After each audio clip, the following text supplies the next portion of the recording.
është i përmbytur i gjithë Durrësi dhe janë lënë në mëshirë të fatit. Sigurisht që zonat më problematike patjetër janë pikërisht zonat e këtyre banorëve të cilët po protestojnë, zona e Knetës. Po, se e kemi zëri njerë vjen, njerë ikën klajt.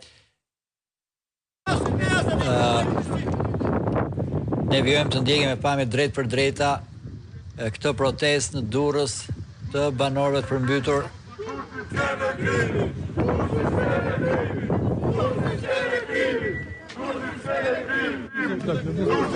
Durrësi s'kene krimit për tasin banorët dhe në fakt ka nisur prokuroria e Durrësit një hetim për situatën.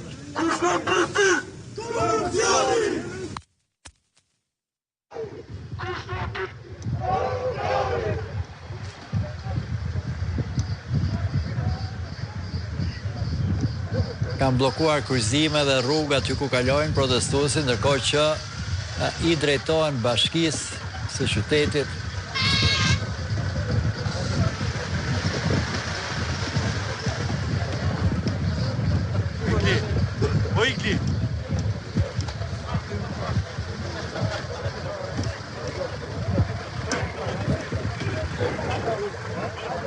Ka një tjetër ndales tani në një kryqëzim të qytetit, përpara se të vazhdojë marshimi.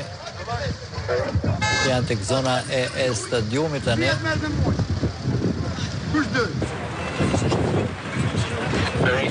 Ma mirë bile shkreti. Sa ti ma mirë, ma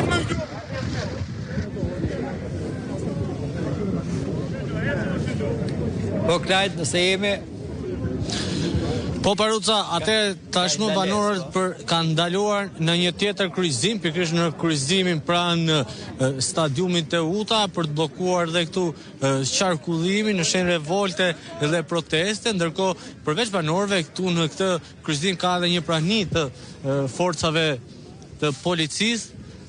Po deri në këto momente të paktën nuk është se ka pasur tensione dhe përplasje, le të themi që forcat e policisë po shoqërojnë banorët paktën në destinacionin ku ato kanë lajmëruar se do të shkojnë pikërisht pranë bashkisë së Durrësit, në godinën e bashkisë së Durrësit, dhe tashmë po lëvizin nga ky kryqëzim, po marrin rrugën drejt bulevardit, drejt pallatit të sportit për të shkuar pastaj lart drejt godinës së bashkisë.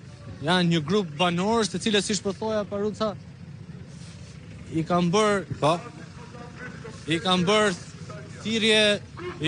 thirrje të gjithë banorëve të tjerë të zonës, por dhe